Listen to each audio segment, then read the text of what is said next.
An Omega girl caught her Don't throw mate your life cheating, away. We so she need you. married on May Lorder, unaware he was the Alpha This is King. the only way. Her heart felt heavier than the moonlit clouds above.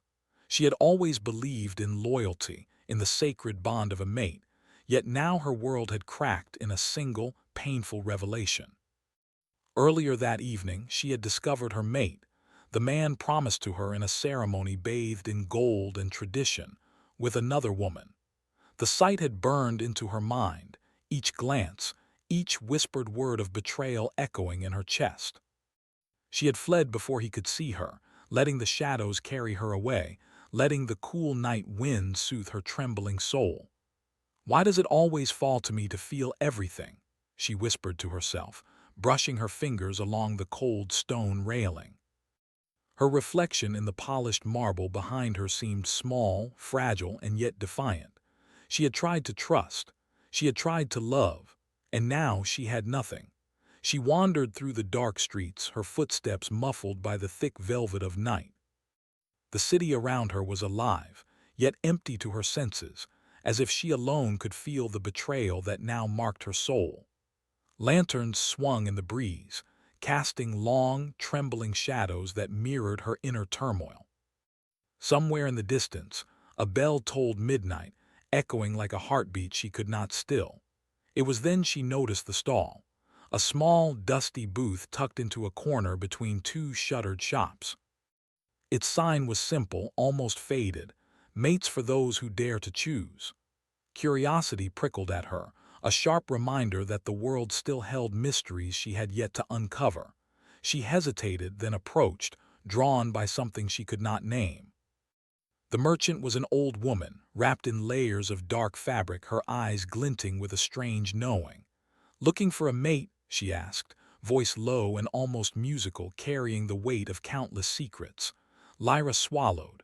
I don't know. I need someone who will not betray me." The woman's lips curved into a faint smile.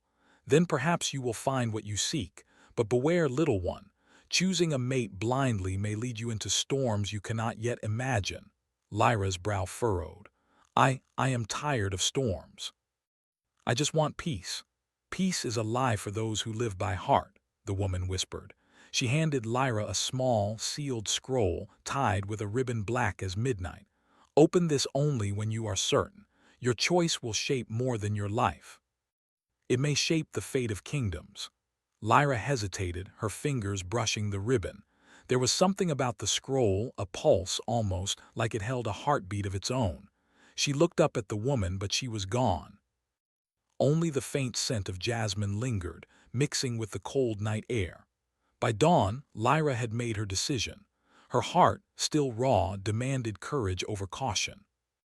She opened the scroll and read the words inside, words that promised a mate chosen not by fate or ceremony, but by will, someone loyal, someone steadfast. She sealed her decision with trembling hands, unaware of the ripples her choice would send across the world. The next day, a carriage arrived at the edge of the city, drawn by horses black as shadow. Lyra's pulse quickened as she watched it approach, a strange mixture of hope and fear knotting in her chest. The doors swung open and he stepped out. He was taller than she expected, broad-shouldered, and his presence seemed to bend the very air around him. His hair was dark, like the night itself, and his eyes shone with a piercing light that made her heart stutter. There was an aura about him, power, authority, and something older, almost eternal. "I am Kale," he said, voice deep and commanding yet calm. "Your mate if you accept me." Lyra's hands trembled. She had expected someone ordinary, safe, someone who would fill the role without demanding much of her heart.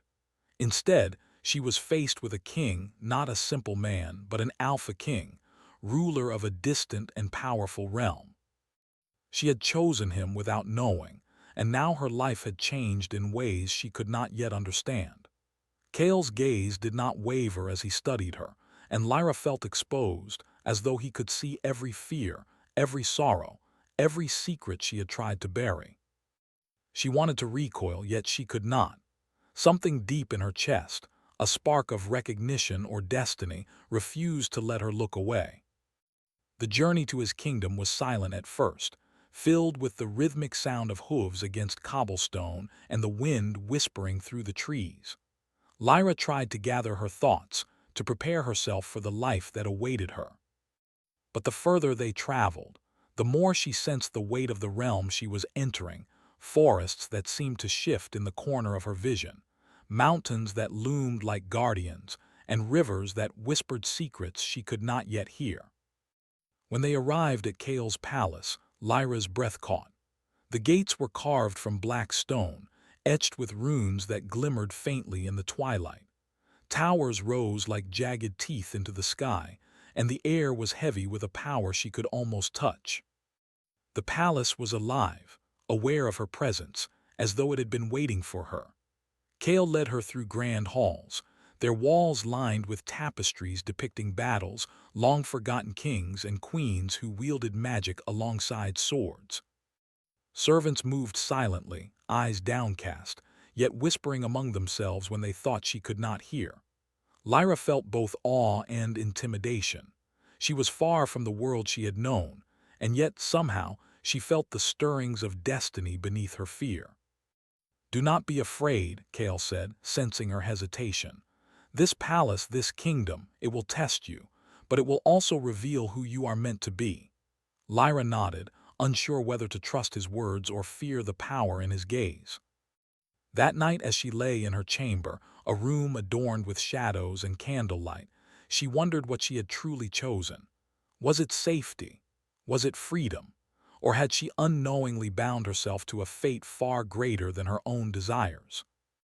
Sleep came reluctantly, filled with dreams that twisted and turned like the corridors of the palace. She saw Kale standing on a cliff, winds tearing at his cloak, eyes full of sorrow and resolve. She reached for him, and he did not turn, yet somehow she knew he was waiting for her, even if the world tried to keep them apart. Morning brought no clarity. Kale appeared at her door as calm and commanding as ever, yet something unspoken lingered between them, a tension she could not name, a promise she could not yet understand. "Come," he said, "the kingdom awaits." Lyra followed, her heart a whirlwind of fear, longing, and defiance. She did not yet know the depth of the trials ahead, the shadows that haunted Kale, the curse that clung to his lineage, or the enemies who watched from the dark. She did not yet know that the choice she had made in desperation would lead her into a world of power, danger, and destiny she could never have imagined. But as she walked beside the Alpha King, she felt a spark of something else, a fragile, uncertain hope. Perhaps in this man she had chosen blindly there was more than fear or authority. Perhaps there was loyalty, perhaps there was strength, and perhaps, just perhaps, there was love waiting in the shadows, ready to grow even in the darkest of places. And in the quiet moments, when the sun dipped behind the mountains and the winds whispered through the towers, Lyra understood that her life had changed forever. She had entered a world where power and passion collided, where loyalty and betrayal danced a dangerous waltz, and where her heart would be tested in ways she could never have imagined. And yet, despite the fear, she could not turn back. She had chosen her path, and now she would walk it, even if the road was shrouded in shadows and uncertainty. Because sometimes the heart must leap into the unknown, even when the world itself seems to tremble beneath your feet. And somewhere in the palace, Kale watched her, silent, unreadable, yet aware that this Omega, this girl who had chosen him without knowing, might be the one to change everything. The first light of dawn spilled across the palace towers, painting the black stone with soft shades of gold. Lyra walked through the grand hall beside Kale, her steps careful, her senses alert. The walls were lined with portraits of kings and queens whose eyes seemed to follow her, whispering secrets of loyalty and betrayal across centuries. Every corner of the palace held power, a quiet hum that seemed almost alive. Kale did not speak much, but his presence filled the hall like a storm gathering in the distance. Lyra felt it in her chest, in the weight of his gaze, and in the subtle energy that seemed to ripple from him with every step. Though he had not spoken of his kingdom's curse or the enemies that lingered in shadow, she could feel it, the tension that threaded through the palace like invisible chains. "The palace is old," Lyra said finally, her voice soft, trying to break the silence. "It feels alive." Kale's eyes flickered to hers, unreadable, and he inclined his head slightly. "Old things carry memory," he said, "and power. You will need to learn how to navigate both." Lyra nodded, unsure whether his words were a warning or an acknowledgement of her courage. She had survived betrayal, traveled across lands she had never seen, and yet now she felt small, fragile, and yet strangely alert. There was a rhythm to this place, a rhythm that seemed to echo her heartbeat, that demanded she pay attention or be swept away. Their first day together in the palace passed in a blur of introductions, lessons, and observation. Servants moved silently, their eyes downcast but watchful. Advisors lingered at the edges of every hall, their whispered conversations drifting like shadows. Lyra realized quickly that this was a kingdom ruled not just by strength of arms, but by knowledge, influence, and a subtle, almost magical authority. She met some of Kale's closest allies, a quiet mage whose eyes held centuries of knowledge, a warrior with hands scarred from battles long past, and a healer who smiled at her with warmth that felt almost foreign in this dark, commanding palace. Each of them observed her closely, as if measuring her worth, her courage, her heart. Lyra felt the weight of every glance, every question, every unspoken judgment. By mid-afternoon, Kale led her to the palace gardens. Unlike the strict halls, the gardens were wild, untamed, and yet carefully cultivated. Thorny vines curled around marble statues, flowers with impossible colors bloomed beneath twisted trees, and fountains whispered quietly as water tumbled over black stone. "This is my sanctuary," Kale said, his voice softer than she had ever heard. "It is here I come when the weight of the crown presses too heavily." Lyra studied him, noticing the subtle tension in his shoulders, the set of his jaw, and the way his hands, though steady, carried a quiet restraint. She had imagined kings as untouchable, cruel, and distant, yet here was Kale, a man shaped by centuries of duty and shadow, carrying the loneliness of a crown heavier than she could comprehend. "You are not like I imagined," Lyra said, her voice barely above a whisper. Kale's eyes met hers, steady and piercing. "No one is as they seem, Lyra. You will learn that soon enough." She did not understand then how true those words would become. Over the following days, she observed the subtle power dynamics of the palace.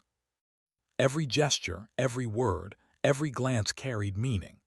Kale ruled not only through strength but through careful manipulation of perception, through alliances forged and broken, through fear and respect balanced delicately like a blade on a scale. And in the middle of it all, Lyra had to find her place. It was not easy. At first, she felt like a shadow passing through the halls, unnoticed yet scrutinized, invisible yet intensely observed. But Lyra was no ordinary Omega. Her fire, her spirit, and her refusal to bow completely drew Kale's attention, a silent test, a challenge, and perhaps a curiosity he did not yet understand. One evening, Lyra wandered the upper terraces, the sky painted in shades of violet and rose. She could hear the distant roar of waterfalls, the rustle of unseen creatures in the forests surrounding the palace. The world felt larger than her grief, larger than her fear. And yet, in the quiet, she sensed something lurking. The remnants of the curse Kale had never fully spoken of, the whispers of enemies who had followed him across kingdoms, and the invisible threads of destiny that now bound them both. Kale joined her without a sound, his presence as quiet as the night air. He stood beside her, looking out over the lands, and for the first time, Lyra saw something in his expression, not command, not authority, but something older, almost mournful. "You sense it," he said, as if reading her thoughts. Lyra nodded. "I feel tension, power, danger." Kale's lips pressed into a thin line. "The kingdom is not safe." Shadows linger, waiting for mistakes, waiting for weakness. And the curse, it feeds on betrayal and doubt. It has shaped my life, and it will shape yours if you allow it. Lyra turned to him, heart racing. And yet here you are with me. Why? He looked at her then, really looked, and for a moment his mask of authority slipped. Because you are not like the others, he said quietly. You are fierce, brave, and even in your fear you choose action over surrender. That is rare. The words warmed her in a way she did not expect. For the first time she saw a glimmer of connection, a bridge between their worlds of pain, power, and loneliness. She felt the stirrings of something fragile and new, respect, trust, and perhaps something closer to affection. Days turned into weeks. Lyra learned the rhythms of palace life, the subtle etiquette of court, and the unspoken rules that bound everyone to Kale's will. She trained with the warriors, learning to defend herself and understand the physical strength required to survive in his world. She spent hours with the mage, learning about the old magic that threaded through the land, and evenings with the healer, discovering how small acts of compassion could shape loyalty and hearts alike. Through it all, Kale watched her, sometimes quietly, sometimes with a sharpness that made her aware of every heartbeat. Their moments together were charged, unspoken, and complex. He challenged her, tested her, and occasionally allowed glimpses of something softer, a shadow of the man beneath the crown. She, in turn, tested boundaries, pushed limits, and let herself feel the quiet fascination he inspired, a mix of fear, admiration, and undeniable curiosity. One evening, a storm rolled in from the north, lightning splitting the sky and thunder echoing across the mountains. Lyra stood at a window, watching the rain hammer against the black stone of the palace. Kale appeared behind her, silent as always, but this time he spoke differently. "The storm is coming," he said, "not just in the skies, but in our lives. You have made choices, Lyra. Choices that bind you to me, to this kingdom, and to a fate you do not yet understand. The enemy watches, and the curse, it waits for cracks, for doubt, for betrayal." Lyra shivered, though it was not the cold that troubled her. "And what do we do?" she asked. "How do we survive it?" Kale's gaze swept across the darkened courtyard, the rain-soaked gardens, and finally settled on her. "We endure, we fight, and we trust, though trust is harder than any sword." Their eyes met, and in that moment Lyra felt the full weight of their connection, a bond forged in desperation, shaped by choice and tested by destiny. She did not yet understand the full scope of what lay ahead, but she knew one thing with absolute certainty: her life had changed forever. And then, as lightning illuminated the sky and shadows danced across the palace walls, a messenger arrived, breathless and soaked, carrying a sealed letter. Kale's expression darkened as he broke the seal, his eyes scanning the words with a sharp, dangerous focus. "They know we are here," he said, voice low and tight. "They are moving, and Lyra, they are coming for you as well." Lyra felt her stomach twist. The world she had entered, a place of shadow and power, loyalty and betrayal, was no longer distant. It had arrived at her doorstep, demanding courage, cunning, and heart. Kale turned to her, his expression unreadable yet fierce.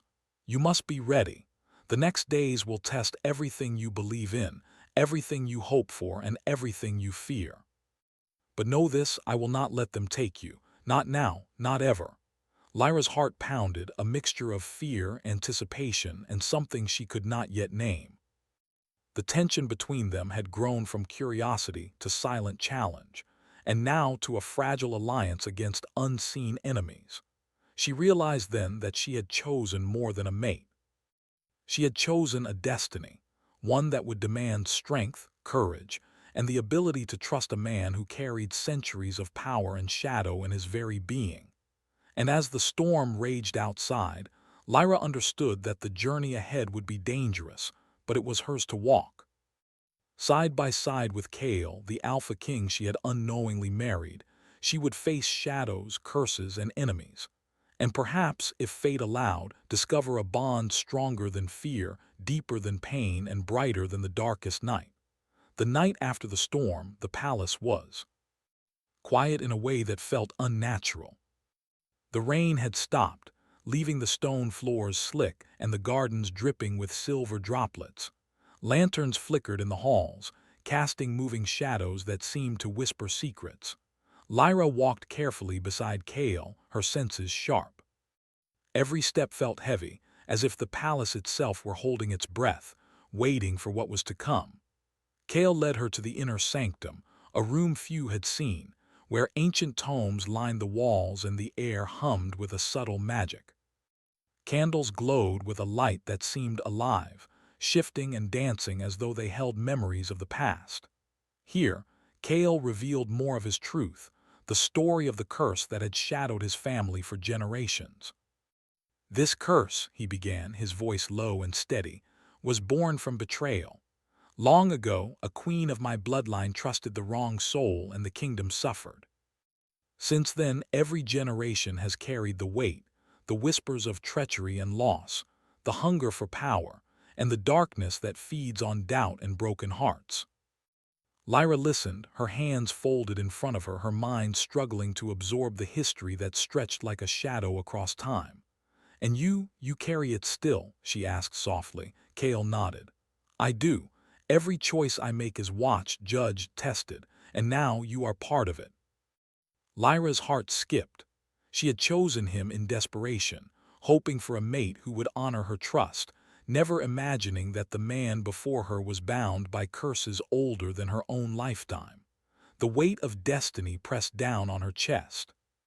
"I don't know if I am strong enough," she admitted, her voice almost a whisper. "I don't know if I can face all of this." Kale stepped closer, the air between them tense and charged. "You are stronger than you know. That is why I chose to trust you. That is why I chose to let you walk into this world beside me. Strength comes in many forms, Lyra. Bravery, loyalty, courage. And sometimes it comes in hearts that refuse to break even when the world tells them to." She looked into his eyes, searching for a glimpse of softness, of warmth, and for a moment she found it. The man who carried the crown, the curse, and centuries of pain was also capable of trust. She realized with a quiet shock that she was beginning to care, not for the idea of a mate, but for the man who had become her protector, her guide, and perhaps, in some fragile way, her companion. Their training began in earnest the next day.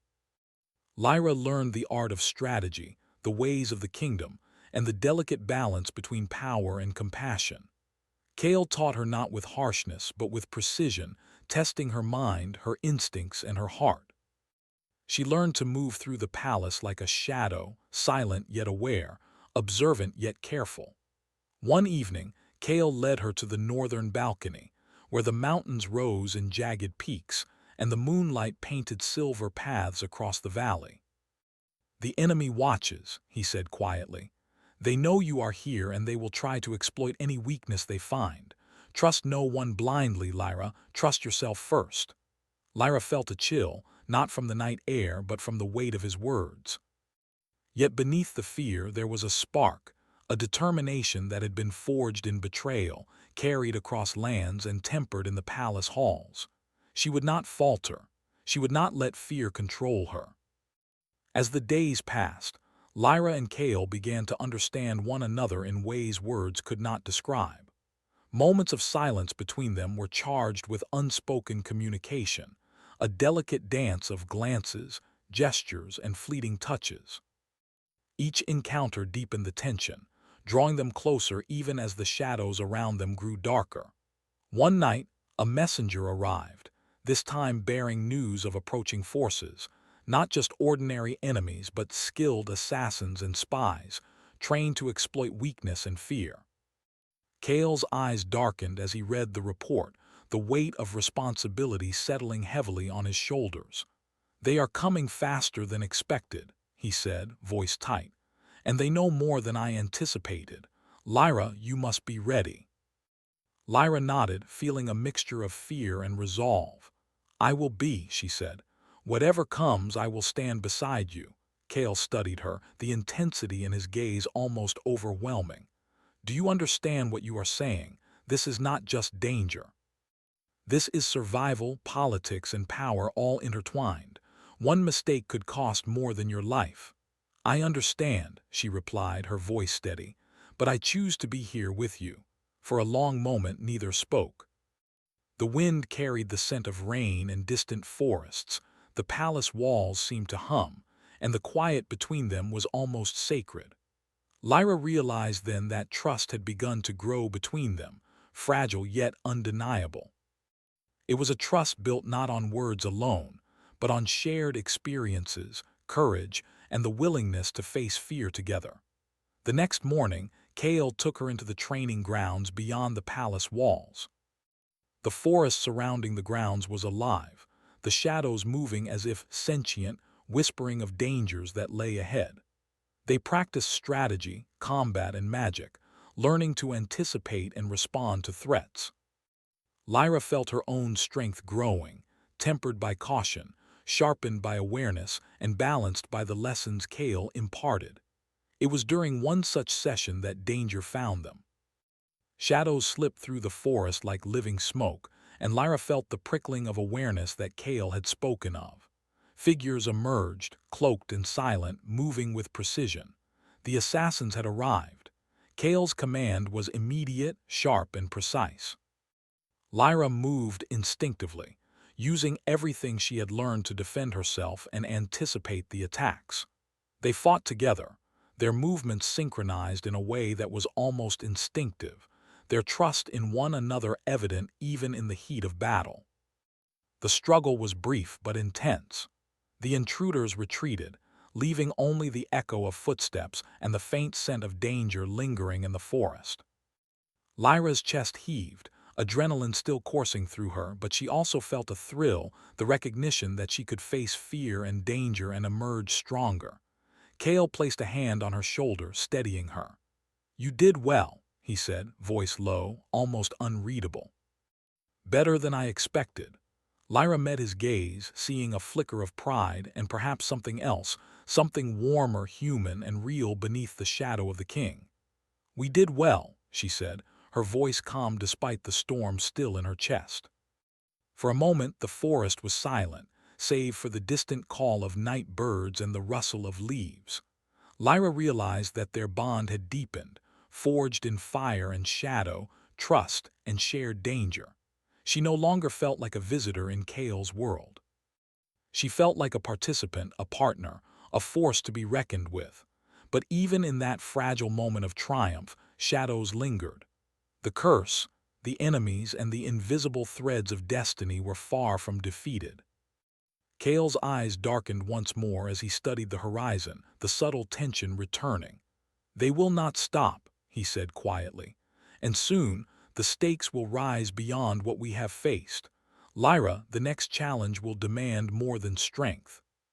It will demand your heart, your courage, and the depth of your loyalty." Lyra swallowed, feeling the weight of his words settle in her chest.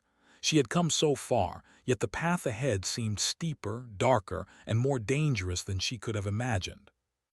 Yet for the first time, she did not feel fear alone. She felt determination, trust, and the spark of something growing between her and Kale, something neither of them could yet name, but both could feel. As night fell, the palace seemed alive with secrets and quiet anticipation. Lyra stood by her window, watching the moon rise above the distant mountains. She could feel the pull of destiny, the whisper of the curse, and the looming presence of enemies she had not yet seen. And yet she felt ready. She had chosen her path. She had chosen Kale. And she would not falter, no matter what the shadows held. And somewhere deep within the palace, Kale watched her, aware that the bond between them had shifted. It was no longer simply a matter of choice or duty. It was something deeper, something that could either save them both or destroy everything they had fought to protect. The storm had passed, but the war was only beginning. And Lyra, the Omega girl who had chosen blindly, was no longer naive. She was ready to face the darkness. Alongside the Alpha King, she had never expected to love. The dawn broke over the palace in muted shades of silver and gold, but the light seemed reluctant, as if aware of the trials awaiting the kingdom that day. Lyra stood on the terrace, the wind tugging at her hair, her heart steady though her mind raced. She had trained, fought, and learned the ways of this kingdom, but today would demand everything: courage, wisdom, and a strength of heart she had never known. Cale joined her silently, his presence like a shadow and a shield combined. The Alpha King had grown calmer, more open, yet his gaze carried the weight of responsibility that no Omega could erase. Together, they looked across the valley. Smoke rose faintly in the distance, the first signs that the enemy had arrived. "They have chosen the wrong day to test us," Cale said, his voice low but unwavering. "And the wrong hearts." Lyra nodded, feeling a surge of resolve. "Then let us show them what it means to face a united front." The palace gates opened, and the first of the enemy's forces appeared, skilled warriors, moving in silent precision, their eyes fixed, their intent clear. Lyra felt her pulse quicken, but fear did not dominate her. She had chosen to face this world, to stand beside Cale, and to trust in herself as much as in him. That was her strength. Cale turned to her. "Stay close. Watch my signals. Remember what you have learned." Lyra nodded. She had never felt so alive. Every sense was alert: the sway of the trees, the glint of steel, the silent rhythm of approaching footsteps. Together, they moved through the palace grounds, silent, precise, and prepared. The battle began not with noise, but with strategy. Cale directed the palace guards with measured authority, while Lyra anticipated movements, guided allies, and defended those caught in the path of attack. Shadows moved like living entities, but the palace had taught her well. Every corridor, every tower, every hidden passage was now part of her understanding. She felt a strange exhilaration, not in the fight itself, but in the harmony of purpose, in the sense of being part of something larger than herself. The enemy advanced further, but Lyra and Cale were prepared. They moved as one, their understanding unspoken, a dance of instincts and trust that had been forged over weeks of training and shared danger. Lyra's hands were steady, her mind sharp, and for the first time she felt the full measure of her own power. Cale fought with precision, his movements controlled yet deadly, but always measured. He was no longer just a king or a warrior. He was a protector, a partner, a man who understood the weight of responsibility yet carried it with undeniable courage. Lyra watched him, admiration and something deeper stirring within her. She understood then that love was not only passion, but trust, courage, and the willingness to stand together in the face of impossible odds. The enemy pressed harder, their numbers overwhelming, but Lyra's confidence grew. She saw the pattern, the rhythm of their movement, and guided the palace defenders to exploit weaknesses. With Cale beside her, she realized that they were more than the sum of their parts. They were a force bound not just by destiny, but by choice, loyalty, and the unspoken bond that had grown between them. As the sun climbed higher, casting its light across the battlefield, the enemy faltered. Cale's strategy, combined with Lyra's insight and courage, turned the tide. One by one, the intruders fell back, retreating into the shadows from which they had emerged. When the last enemy withdrew, silence fell over the palace grounds. The air was heavy, with the scent of rain-soaked earth, and the faint tang of magic that lingered from the defenses Cale had set. Lyra's chest heaved, but it was no longer fear that filled her. It was triumph, clarity, and the quiet joy of having faced darkness and emerged stronger. Cale turned to her, his eyes softer now, carrying pride, relief, and something unspoken that made her heart flutter. "You have done well," he said quietly, "better than I ever imagined." Lyra smiled, feeling warmth spread through her chest. "We did well, together." He nodded, and for a moment the walls between them seemed to vanish. The crown, the curse, the weight of the kingdom, all of it faded into the background, leaving only the connection between them, fragile yet undeniable. The victory, however, was not only on the battlefield. As the days passed, the curse that had haunted Cale's lineage began to loosen. The bond he shared with Lyra, forged in trust, courage, and loyalty, was a force stronger than the shadows that had clung to his bloodline for generations. Lyra discovered the true depth of Cale's heart. Beneath the cold exterior, the sharp authority, and the burden of power, there was a man capable of tenderness, of vulnerability, and of profound trust. And Cale, in turn, saw Lyra not only as an omega or a partner, but as a force of courage, wisdom, and compassion, someone who completed him in ways he had never thought possible. One evening, as the sun dipped below the mountains and painted the sky in shades of crimson and violet, Cale took Lyra to the palace gardens. The flowers glowed softly in the twilight, and the fountains whispered their eternal song. He stopped by a fountain carved from black stone, the water reflecting the last rays of the sun. "Lyra," he said, his voice low and steady, "you have changed everything. Not just my life, but this kingdom, my heart, and even the curse that has haunted me for generations. You have brought light into shadows I thought would never see dawn." Lyra felt tears prick her eyes. I only did what I had to do. I chose to stand beside you, to trust, to fight, but I never imagined it could heal so much." Cale reached for her hand, his touch steady, warm, and grounding. "You have healed more than you know, and in return I promise to protect you, to trust you, and to face whatever darkness comes, not as a king or a warrior, but as someone who loves you." Lyra's heart swelled with emotion. She had come to this kingdom broken, betrayed, and uncertain of her place in the world. And yet now she stood beside a man whose strength, courage, and heart were unmatched, bound not by fate alone but by choice, loyalty, and trust. The palace itself seemed to acknowledge the change. The shadows receded, the wind carried a softer rhythm, and the weight of centuries of fear and doubt lifted, if only slightly. The kingdom had survived the storm, the enemy had been driven back, and the bond between Cale and Lyra had grown stronger, tempered by fire, shadow, and shared trials. In the quiet that followed, Lyra realized something profound. Love was not simply an emotion or a bond of desire. It was courage, trust, and resilience. It was standing beside someone even when the world threatened to tear everything apart. It was understanding the shadows without being consumed by them. Cale squeezed her hand gently, breaking her reverie. "The future will still test us," he said. "There will be challenges, moments of doubt, and dangers we cannot yet foresee, but whatever comes, we face it together. That is the promise we make, not because it is easy, but because it is worth every risk." Lyra nodded, feeling the depth of his words settle into her soul. She had learned to trust, to fight, to endure, and to hope.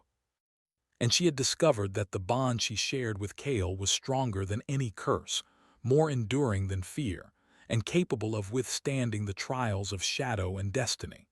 The moon rose high above the palace, casting silver light over gardens, towers, and walls. Lyra and Cale stood side by side, watching the kingdom breathe, alive and resilient, a reflection of their own hearts. "You were right," Lyra said softly, her voice carrying in the still night. "Courage, loyalty, and trust, these are stronger than any shadow." Cale turned to her, a faint smile playing on his lips. "And love, Lyra," he said. "Love is stronger than anything, even fate itself." She met his gaze, and in that moment everything felt balanced, past and future, shadow and light, strength and vulnerability. The world was still full of unknowns, still filled with challenges that would demand their hearts and their courage. Yet Lyra knew one truth above all. Whatever came next, they would face it together, bound not by destiny alone, but by choice, trust, and the quiet, unshakable force of love. And in the heart of the palace, beneath the watchful towers, the kingdom itself seemed to acknowledge the bond they shared. The shadows had not disappeared completely, for some darkness is eternal. But they no longer held power over Cale, Lyra, or the life they would build together. The Omega girl who had once been betrayed, hurt, and uncertain now stood as Cale's partner, not just in name but in spirit, strength, and heart. And the Alpha King, who had carried centuries of pain, loss, and shadow, had discovered something he had long thought impossible: a love that healed, a bond that endured, and a future bright enough to outshine even the darkest night.